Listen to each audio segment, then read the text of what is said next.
All right, hello. This is Alexander Wales.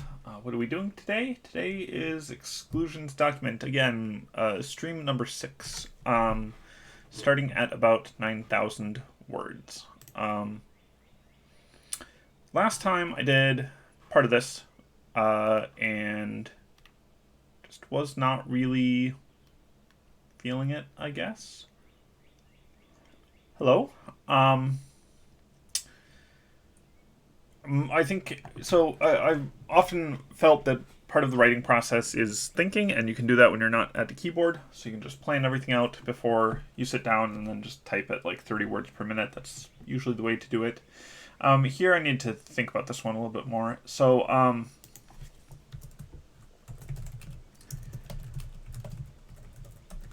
there might be a little bit more noise today because I have my window open. It is like a beautiful temperature out. There's a light wind.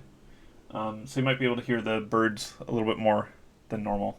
But I've had my lunch, have some caffeine, should be ready to go. Alright, so magic has costs, it has practitioners, and it has some kind of effect. These are the three basic things that you want to figure out when you're creating a magic system. The Nivio system, apologies if you're French, does not need that much stuff. Like for our purposes, we don't need to fully flesh out, every single effect and every single cost. The idea is that this is going to be a reflection of multi-level marketing system. I just need some time to think about it.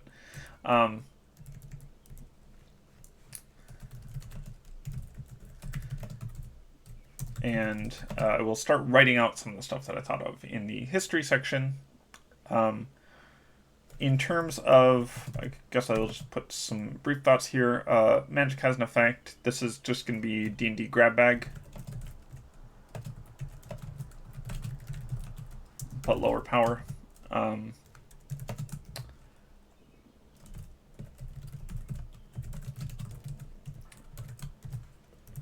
Practitioners are recruited by buy-in. Costs were the big. This is the big thing I was having trouble with, because what sings to me for this one is like a little removing like little pea-sized bits of flesh. The problem is that there's so many other magics in Worth the Candle that need to be accounted for in some way. There are healing magics of different kinds.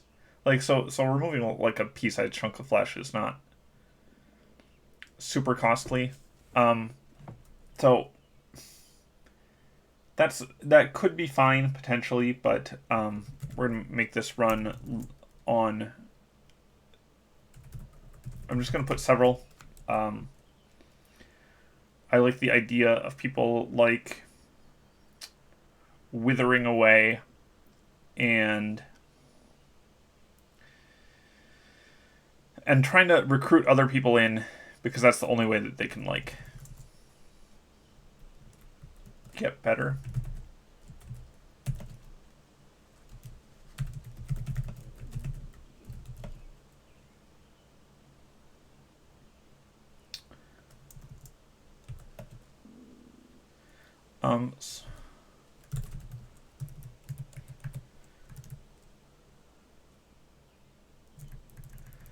So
Okay.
The kid is at not school, but it's a school equivalent, so I don't need to worry about him.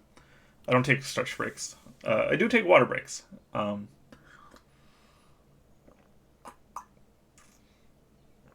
But the streams are only like an hour, hour and a half, so that's not. That's like sitting through a movie. A wonderful, well produced movie. Um,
higher level mages could not sustain their power.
Oh, yeah, sometimes jets go over the house. There's an airfield that's, it's pretty far away, but I don't know why they go so, like, screamingly fast and so low all the time. They do it a lot as a training exercise. We're on the border with, we're not on the border, but I am within jet range of the Canadian border. So I believe that's their excuse for why that's a necessary thing to do. All right, 3 timelines.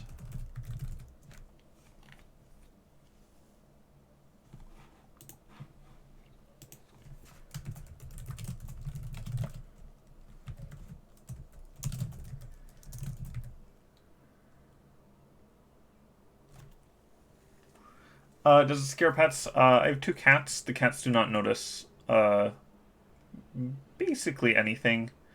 Um,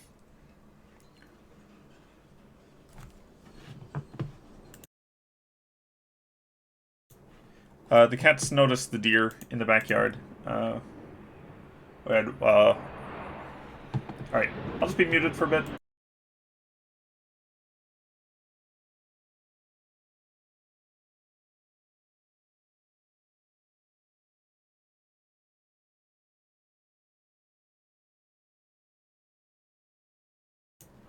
Okay. Yeah, like about a month ago, we had one of our cats escape the house and almost got like trampled to death by a deer. That's the most of a scare that these lazy cats have ever had. In the deer's defense, our cat was trying to sneak up on a fawn that was in the backyard. Um, we have a little cage over our strawberries, and it has not. It's helped keep away the deer, but there's something else that's sneaking in there. It might be a rabbit or something, because it's not like closed on the sides. But I don't have a garden that's just like entirely encased to keep all the animals out. I haven't had a single strawberry either. I've had lots that have grown, and I've seen some remains of strawberries, but there's some kind of like squirrel or chipmunk or rabbit that climbs into the raised bed underneath the wire that stops the deer. I don't know. It's been a bad year for gardening overall.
So the spells are take the form of little chits, uh, and yeah, it's pay per use. So you get like a crate of prestidigitation. I will clarify this at somewhere in here, probably towards the top.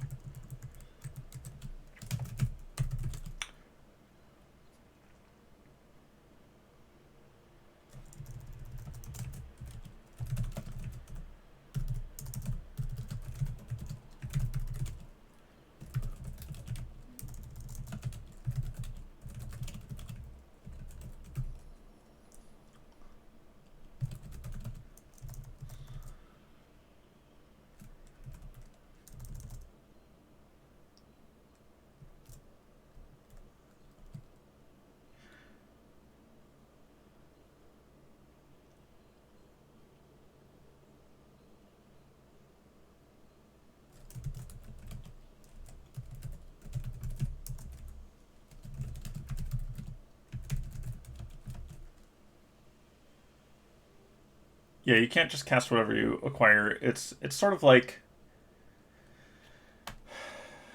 oh man, I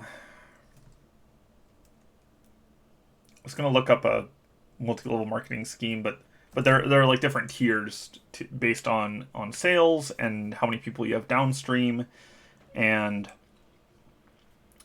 stuff like that. So there's certain things you're prohibited from um, when you're like a lower level mage.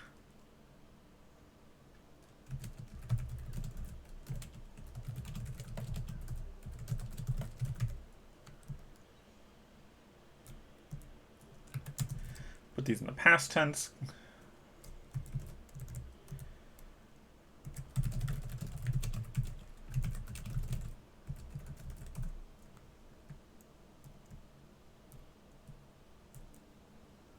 You know what? I actually think I changed that thing about columns because I was thinking about that as I was writing, and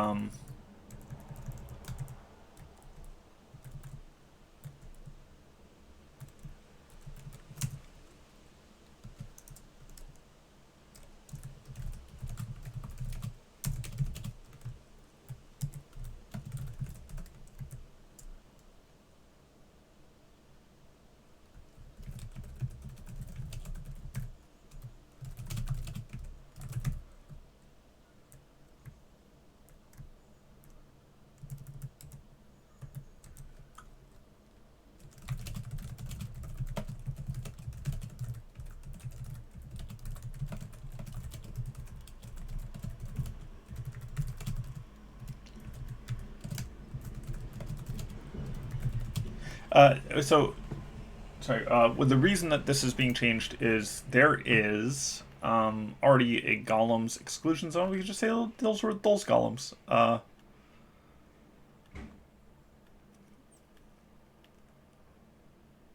And I'll put a note in here for myself.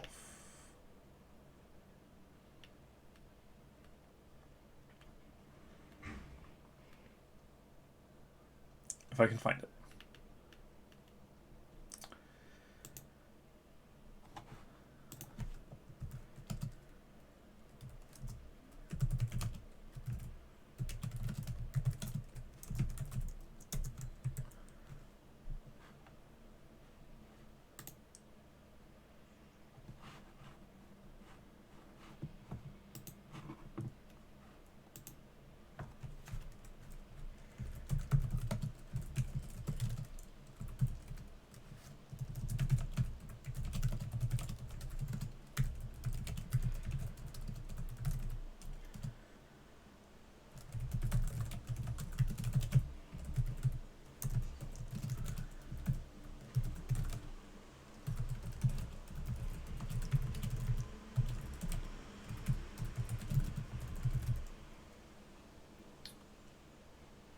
Um,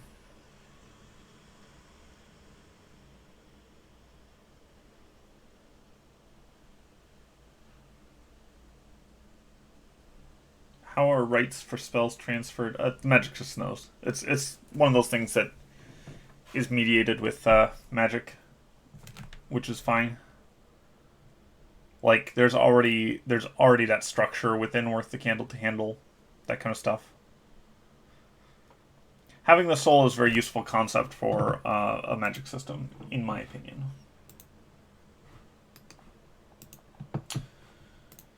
Because you get all this extra stuff for free.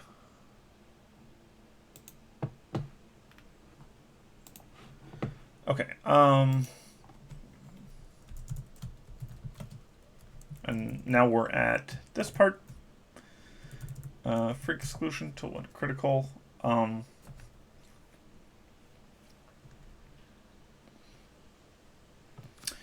I don't. Okay, so the Second Empire creates a lot of problems. That's kind of like one of their functions.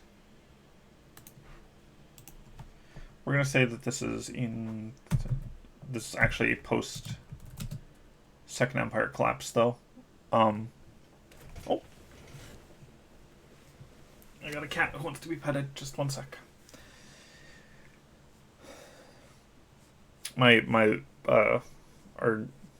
Both our cats are huge, but our fluffy one comes into the office and jumps up in my lap to be petted and then leaves. So I'm just gonna give him like 2 minutes of attention while I think about what I'm writing next.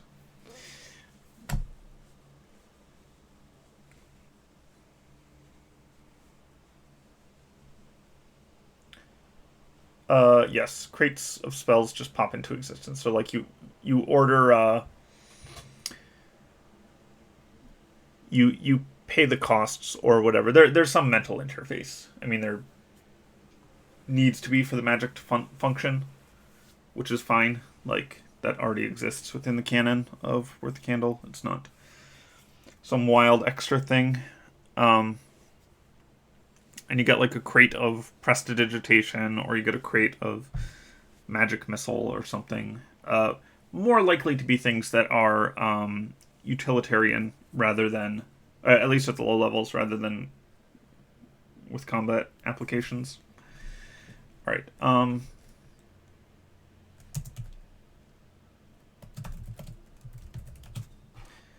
Why do I do this? Yeah. Okay. 10 years.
Spells worth traveling for? Nothing of note. I mean, it's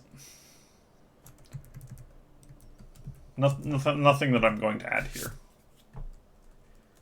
It's like, could I come up with one? Yes, but I'm...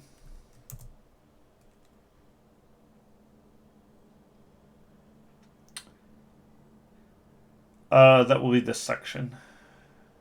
The reason mortals die.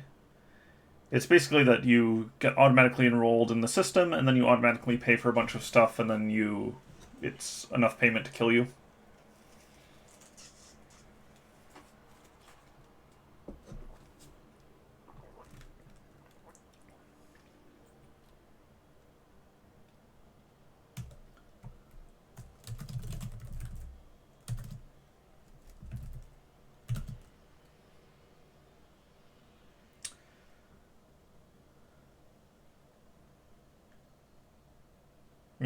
Oh, yeah, I get it. Okay, pyramid scheme.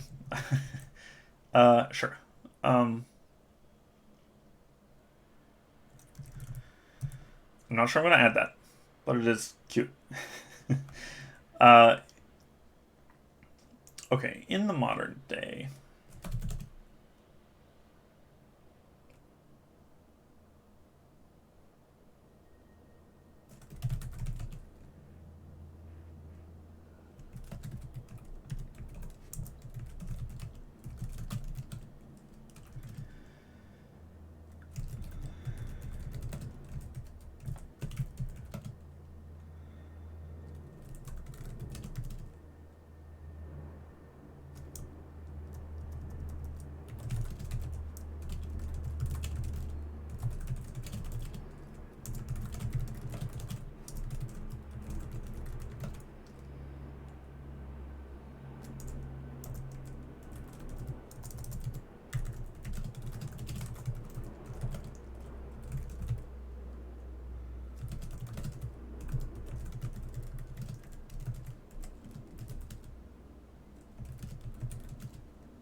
a warder, a very skilled warder, could go in. A lot of the exclusion zones, if you wanted to like slowly ward your way in, you could do it, and you could try to like take advantage of it.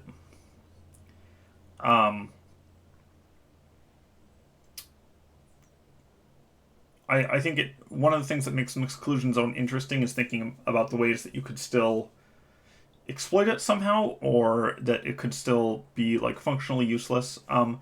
The problem for a warder would be that you still need to be part of the like tiers and stuff, and so you're not going to have low level mages as part of the system. Like if you go into the zone, you're going to be the only mortal there, so you'd have to find some way around that. You'd have to get a bunch of golems. Yeah, it's unreasonably expensive to ward the whole zone for basically all of them. Like even wards that would cover, I don't know, even wards that would like cover an entire city are probably a little prohibitive. And most of these zones are significantly larger than a city, depending on which one. And for a lot of them, it's just, it's not cost effective. There's no humanitarian crisis or anything like that. But yeah, exclusion breaking, not breaking, because that's different, a different term, but like trying to exploit an existing exclusion is an interesting thing to do with the exclusion zone system.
just make sure that the start of this matches the end. Okay, we can delete this. Okay, so you get like 3 hours as it slowly kills you. That seems fine by me.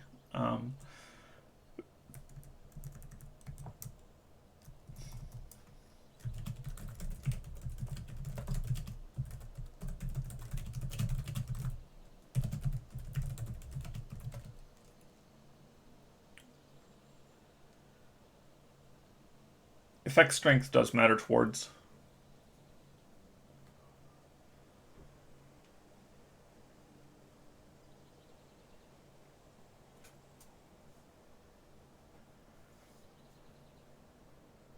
I'm sure there's textual citations that you could give for that, but yes, that is part of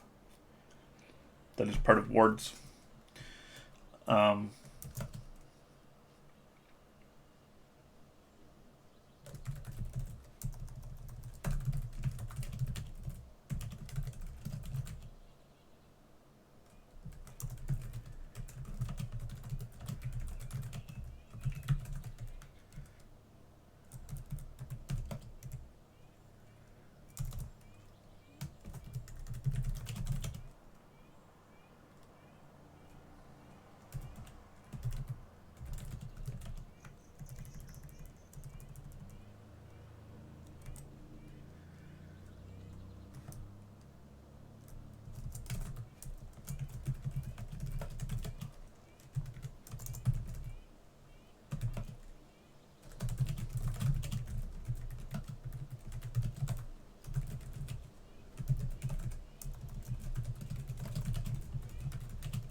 Yeah, I think it's mentioned for Blood God Doris that like that there are upper limits of what you can protect against. Animalia are still mortals, so yes, they would die.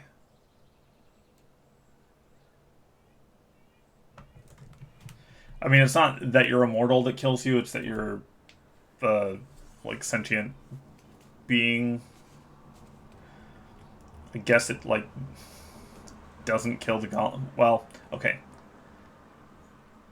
So one of the things I was thinking about in terms of like it kills mortals is that there are several species in Worth a Candle that don't have like physical bodies or whose like bodies are so radically different that maybe the automatic payment stuff would not kill them.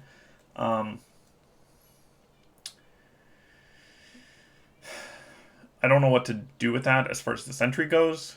I really don't want to spend a bunch of time on corner cases. Um,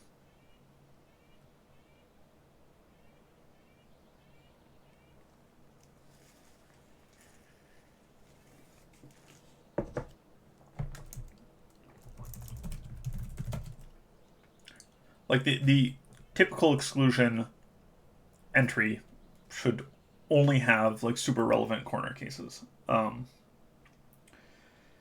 they're just not that. They're interesting, but I don't know. I think the corner cases are better left as an exercise to the reader because then you can like go through and you can compare the world building doc and you can think, oh well, would this work? And like if that's interesting to you, then yeah, it can work, and you can like write your own story or at least imagine it, right?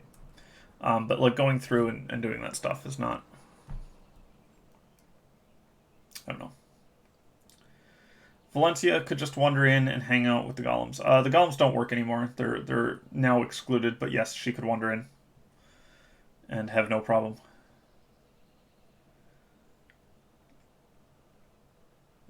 Because a sack of potatoes could wander in and have no problem.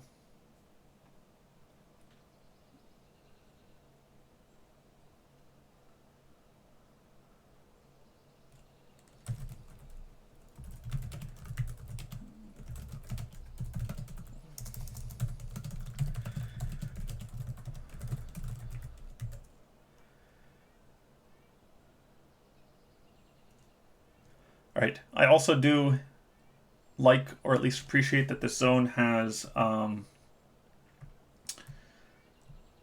like would not be very interesting to visit unless you explicitly had some method of exploitation. Like I can imagine writing a short story where people attempt to exploit the magic left in this zone, but this zone is essentially like dead, which I like. I think this is the first of the ones that I've written so far. There will be others like this, but it's the first that's just looking at it from the outside, you would just see like you'd see nothing interesting, and most of what's interesting is in either like the history or things like that. I don't know. I'm happy enough with this one. I'm gonna be moving on. Chits are still all over the place, but I mean buried.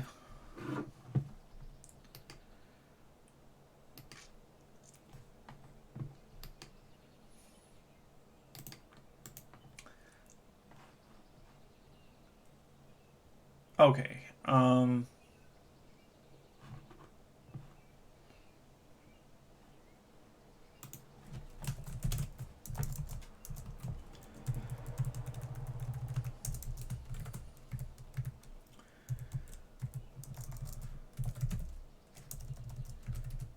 Okay, I gotta check my exclusion notes.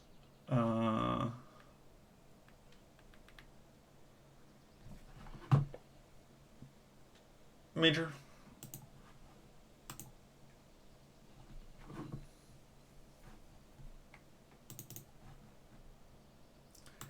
I think this is going to be the first of the ones that I'm writing that's Utherian. Let me check. We're going to mark this red to say, hey, I have completed this. Unity. Oh, shoot. Spect. We're going to give a date.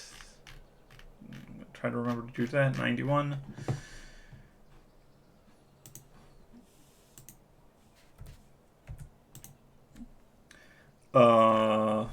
Unity, we are going to give a date. This is going to be Middle Utherian.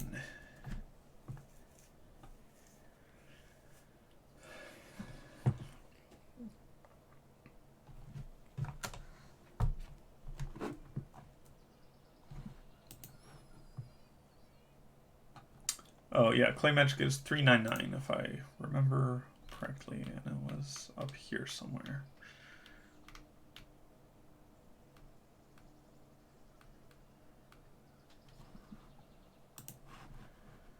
We're going to make that green. We'll try to work on it next time when it's still in mind. This is 399. Okay, we'll just use negative numbers if we need to.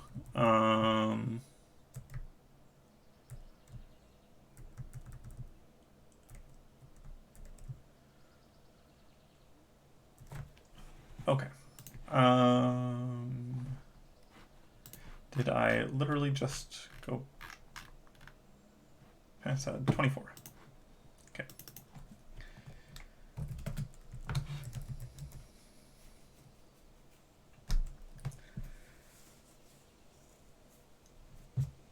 No, Uniquelomancy is a new spell every time. Let me... Okay, let me see if I can find...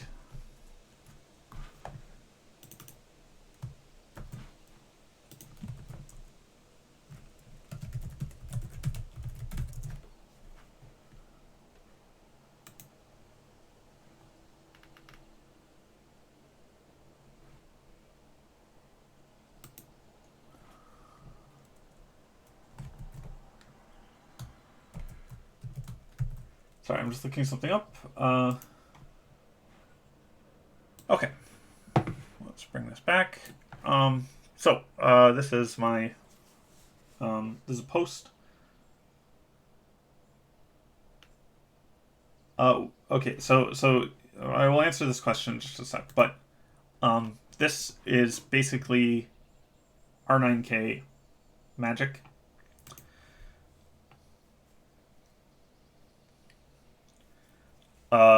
And this is the exclusion zone for it. So the basic implementation for R9K, which is from XKCD. Yeah, no one should say a sentence that's been said before. You get put on mute on a timer, which increases with multiple violations. So this is like that. You can't cast a spell that someone has cast before. If you do, you become unable to cast spells for a time. So the idea is that there is probably a finite number of spells, but it's so large that it might as well not be finite.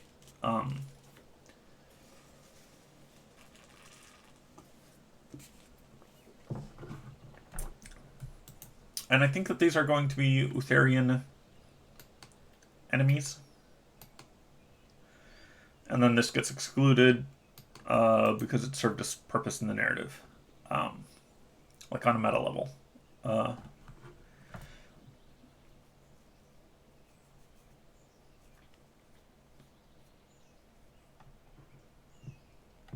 Right, dig up new patterns to get variants. Okay, so first we...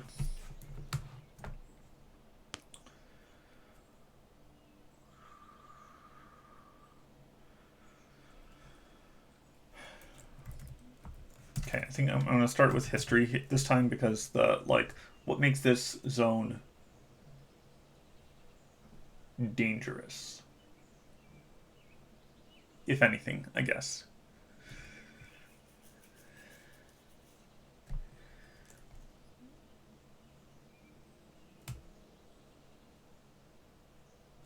Oh, and I'll put a link in chat if you want to read this post. Okay. I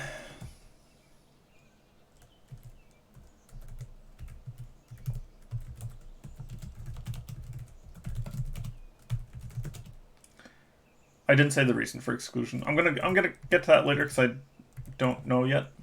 But I can write history and stuff first. Something cool or interesting. Well, okay, so the reason for exclusion is that it's too powerful and world warping. Or that it just has, like, lingering, uninteresting effects. You can think of it like there's a book for, like, Uther's adventures with the unique Lomancers, and then at the conclusion of the book, the author doesn't want to deal with that magic being around anymore and a continuing pressure on the narrative or whatever, and so it gets excluded.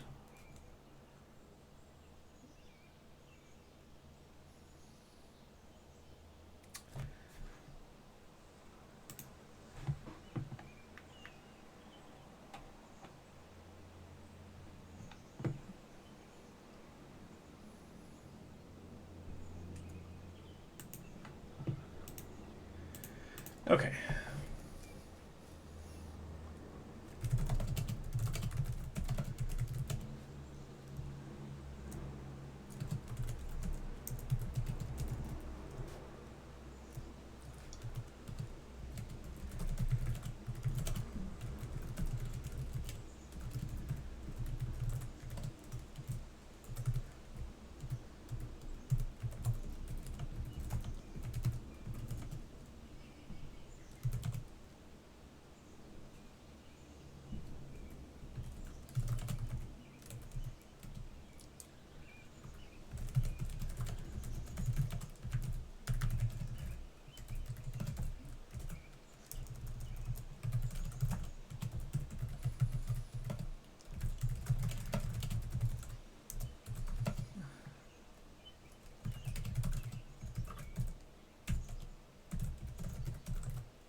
Necromancers have some incentives to kill each other too. Yes.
Any relation to iniquities? No.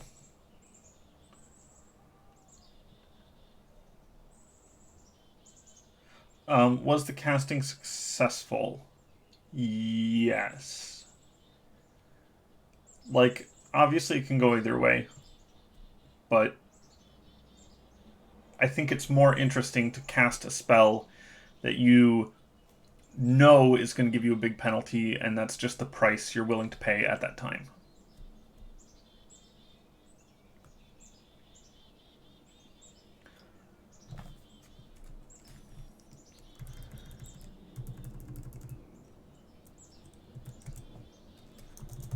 Like if you were to just shove this system into a tabletop game, I don't think you would want to, because I don't know how you'd implement it in a way that would be interesting to the players. But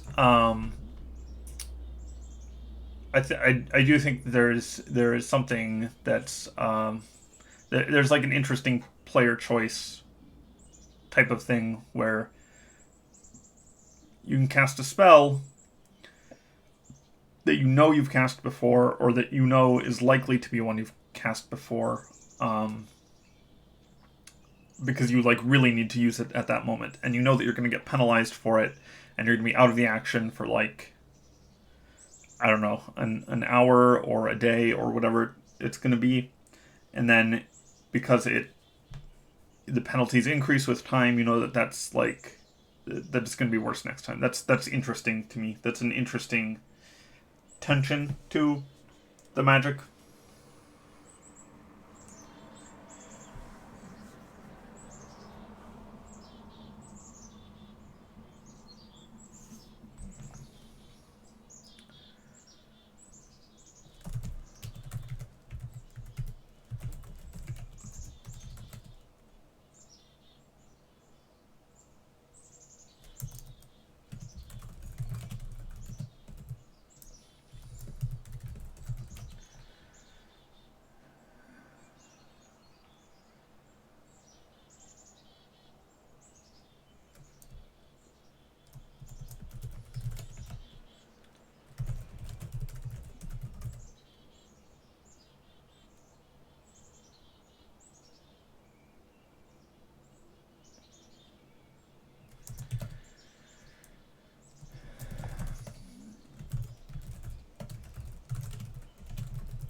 we're going to look at the etymological root of the word unique. Oh, that's good.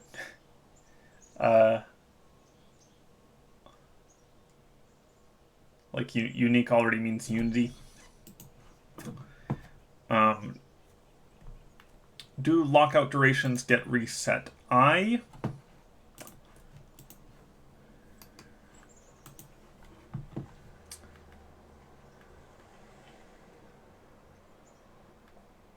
Okay.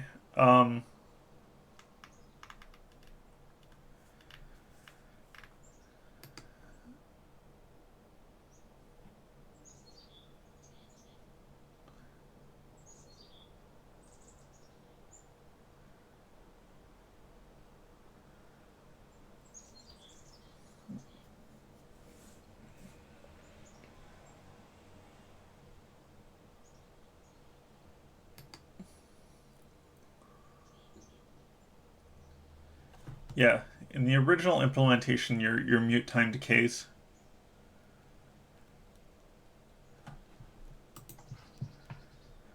But I think like a really long decay time for this makes it better. But that's also like a piece of thought that is not going into this. Oh, and I'm already calling this Unity. Well, just okay. We're just gonna call this.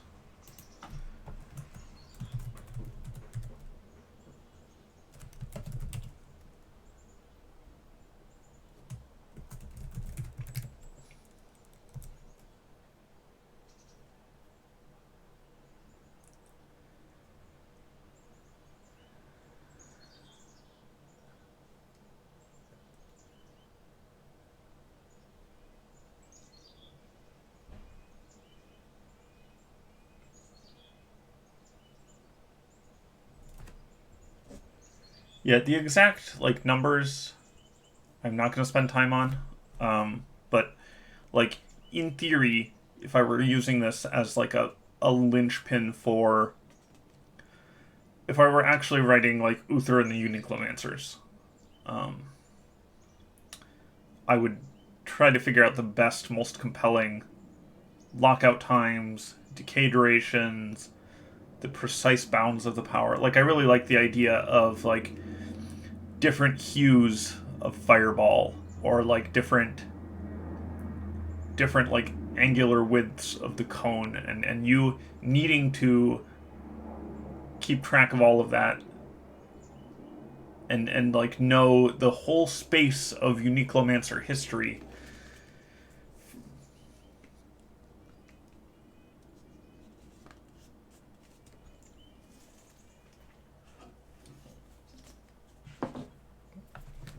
So we're going to try to invoke that without actually going through the work of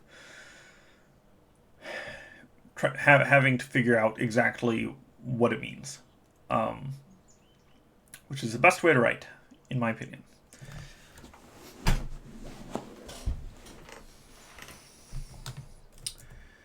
And what did I say? 24?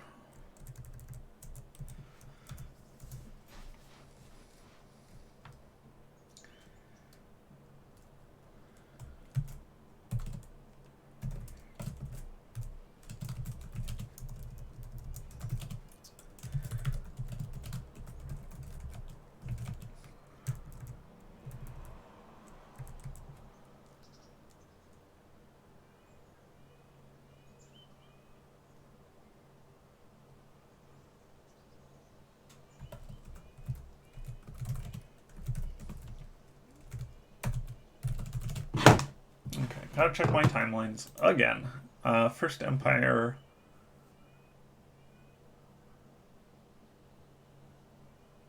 First Empire is, I guess, 1 BE. It's the 17 swords is the start.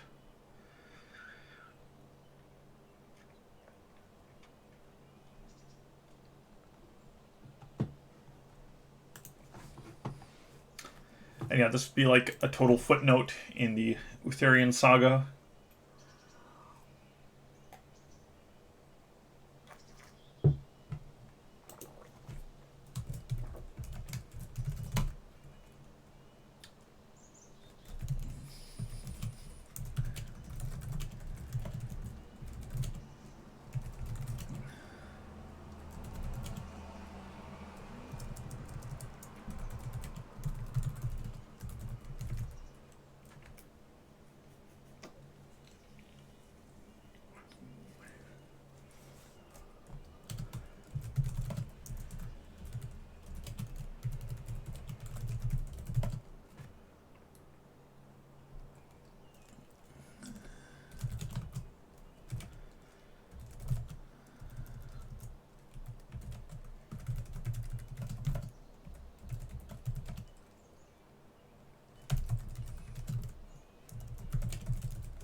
No, you can do minor changes.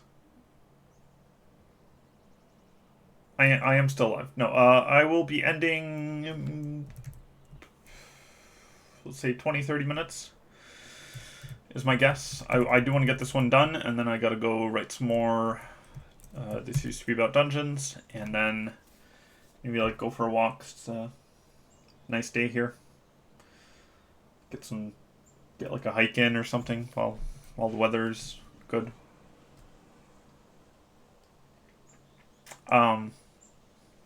But I'll try to finish this. That I don't think will be too much longer. Um,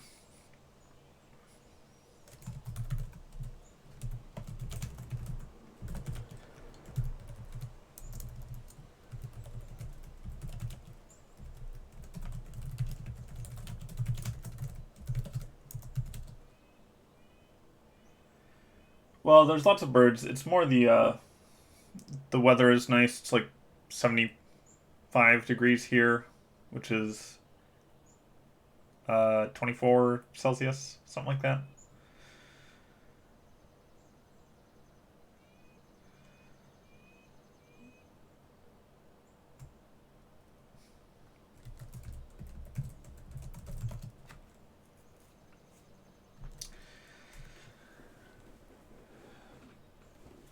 Yeah, no, I live in a very, very cold part of America.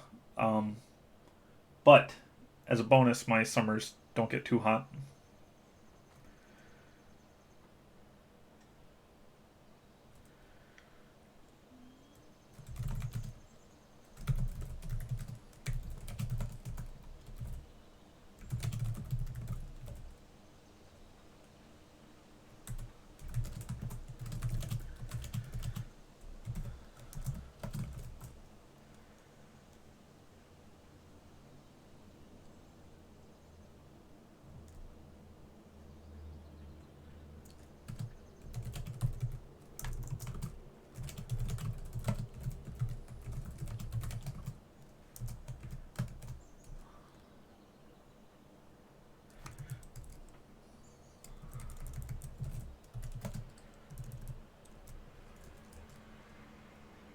Okay, so like how I would define that is a hard coup is where you just go in with guns and you kill the king or whatever, and you say, "Hey, we're taking over."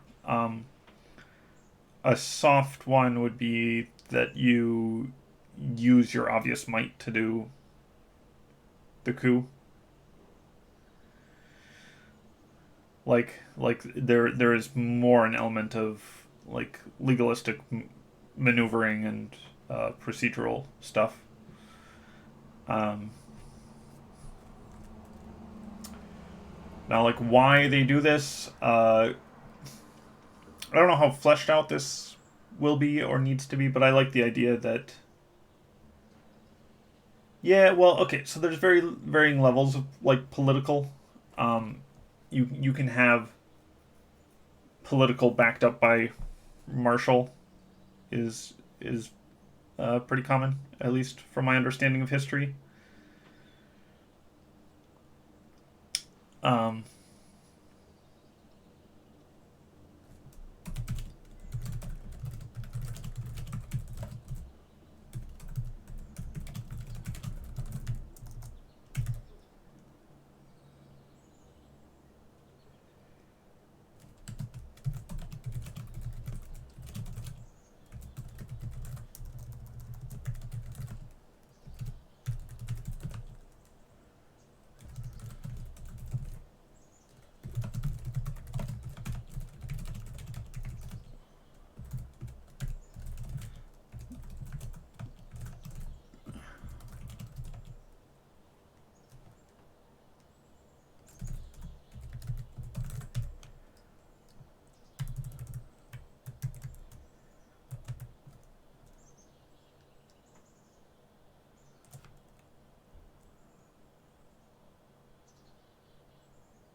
why they would bother with a coup?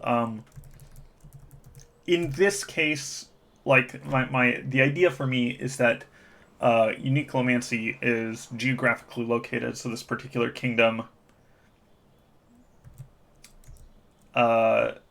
is like contains like 70% of all unique Glomancers, and these are like attempting, right? It policies that ran counter to the interests, but like what are those policies, right? To my mind, it's probably nationalization of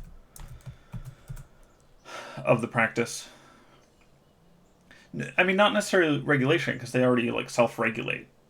I mean, I guess you could do regulation, but the idea that the kingdom would be trying to induce more unique Glomancers and like try to take over the unity of casters because it's a political structure that goes counter to whatever.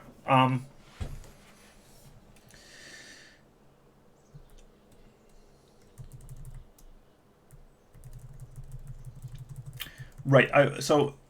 I want this to be a very transparent like campaign cleanup thing from what we know as readers of the story. But in like this is a largely in universe document, and so like if you are a researcher and you know everything there is to know about exclusions, like your first thought is not going to be like, oh, like the necromancers were done. Your first thought is going to be like, well, okay, what happens when what makes exclusions happen? Usually, it's something degenerate of some kind. Um, and so you would look at this and you would assume something degenerate had happened, even if that's not necessarily the case. Um, okay, so I think that is, well, no, that's not fine for history. We still need nature and features. Okay.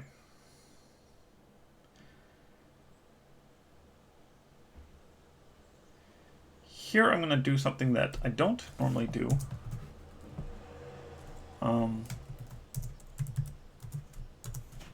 It's going to be a lost and then found exclusion. And I think this is one of the correct ways to use this.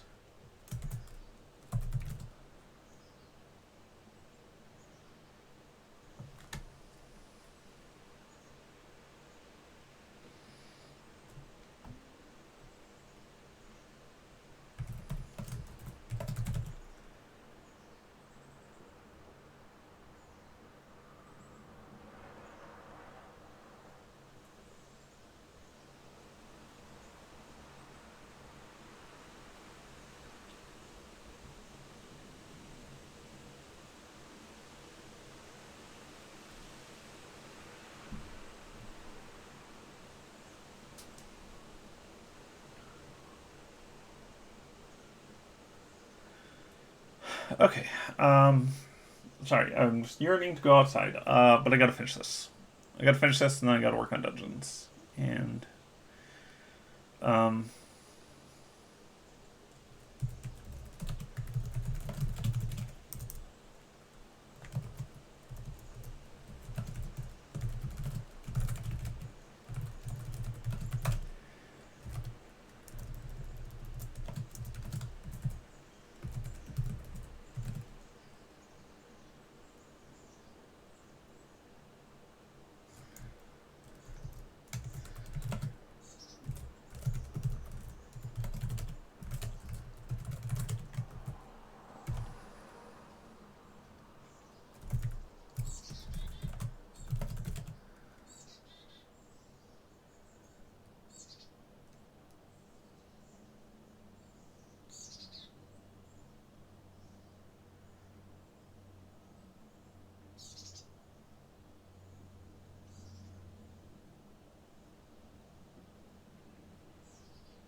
Okay, I need to check notes. Shoot. This is U for necromancy.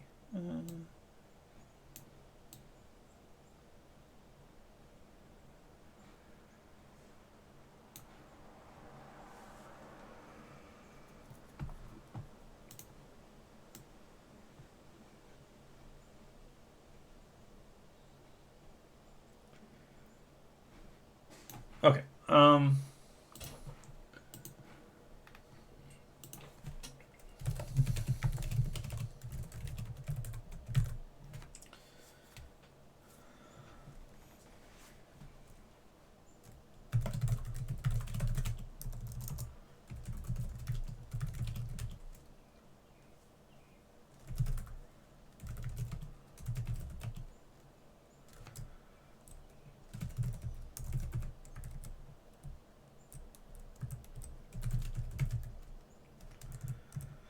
Okay.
What are counter-imperial forces? There are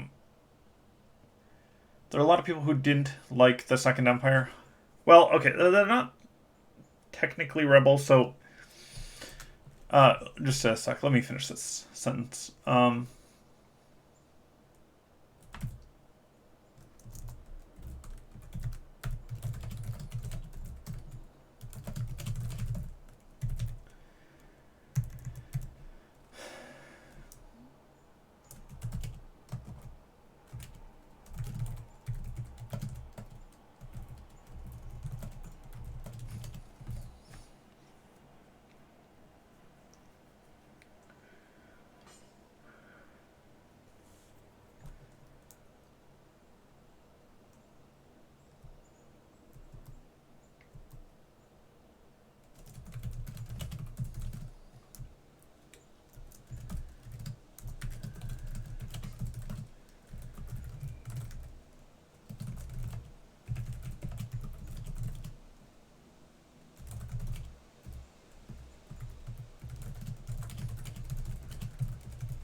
Okay.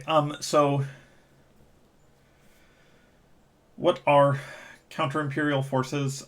So these are just people who have gripes with the Empire. The story of the Second Empire is it grows increasingly unstable, especially towards the end, and then there's the manifest exclusion, which we will get to eventually. Keep doing these streams.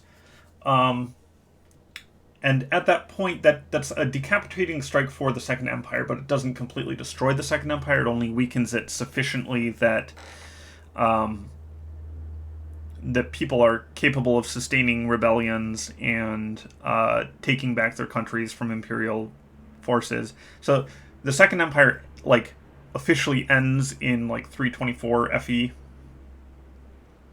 Yes, that is the people who imprisoned Falatar.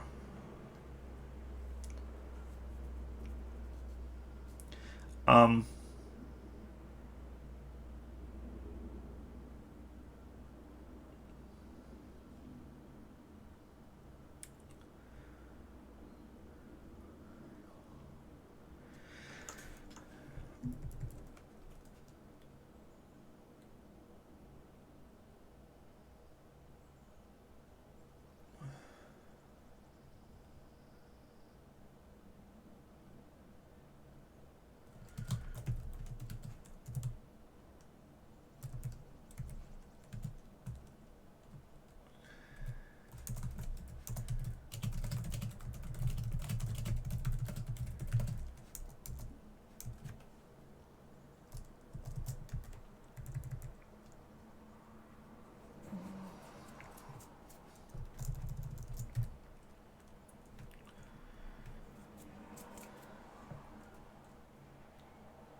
okay, I am going to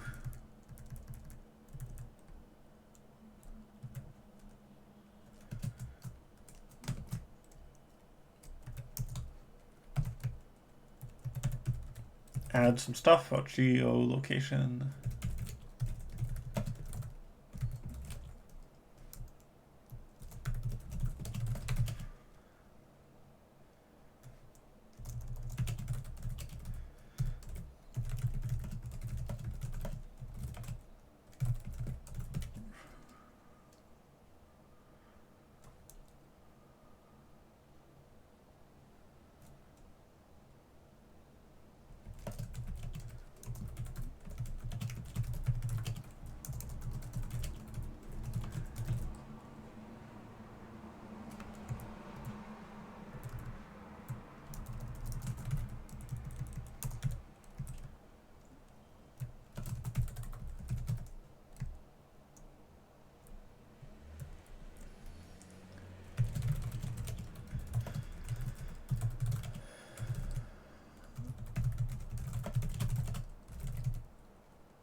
So this one, this is flame wash idea is a little bit weak.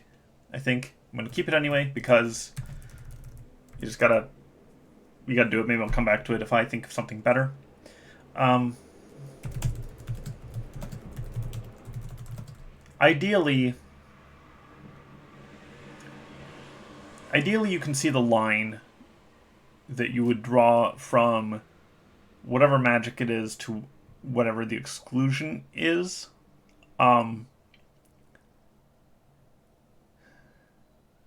Here I just kind of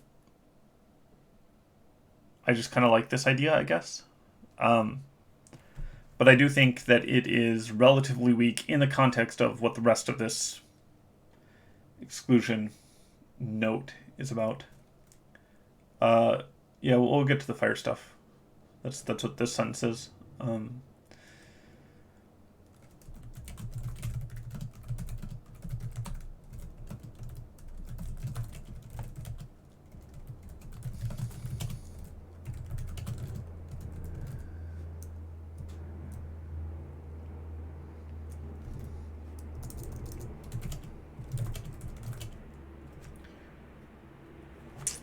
All right, let me. The problem is I have a printout of the map, and my printout needs to be like twice as large. We'll just include Torta Lake.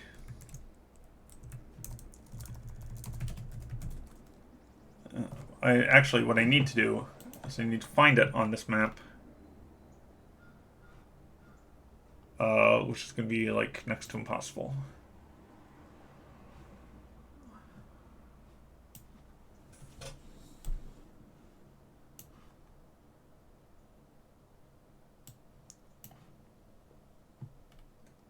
Okay, not next to impossible.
What the heck? Okay.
I'm going to be done with this one for now. I don't think there's anything I need to add to it immediately, and this, as always, is first pass. Close you. As always, is first pass. And I will just go edit and cross-reference and maybe think of some more stuff later.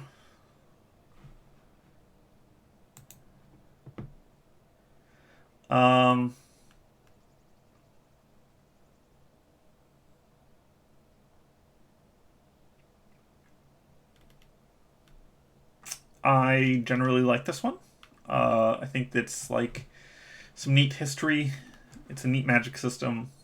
It just like gives you a little taste of like 2 or 3 things, and then it's done. For next time, let's see. I added one. Okay, so Yundi is going to be red.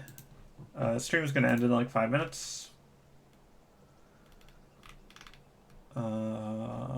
Okay, so we're going to do manifold.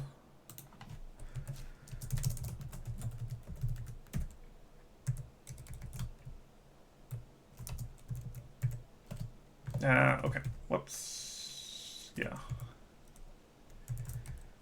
Always copy your template before you start filling it out.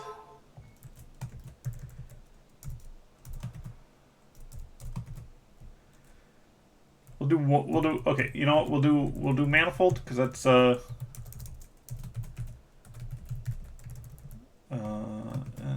whoops. We'll just do clay, magic. We'll do one of Ravens. Yes, you need to copy the template before you make changes. This I know.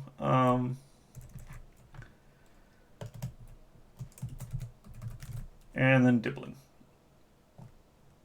So it's either dibbling or groove casting. Let me check.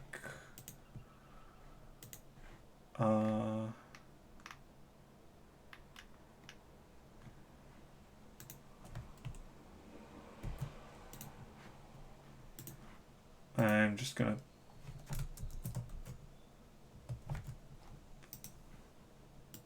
Control-Shift-V. Okay, I'll just remember that.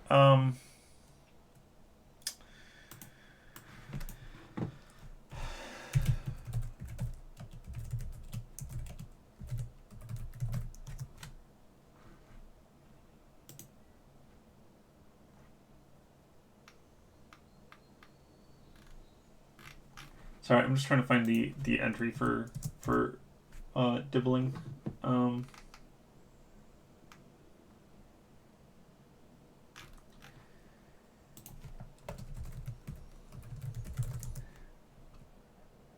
Okay, I guess I will find that later, so as not to spend.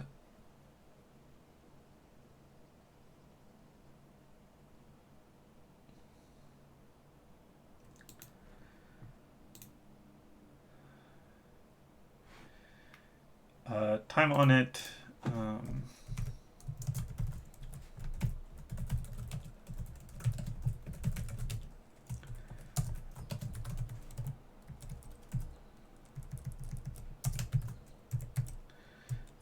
Okay, and then clay magic. See what is said about that.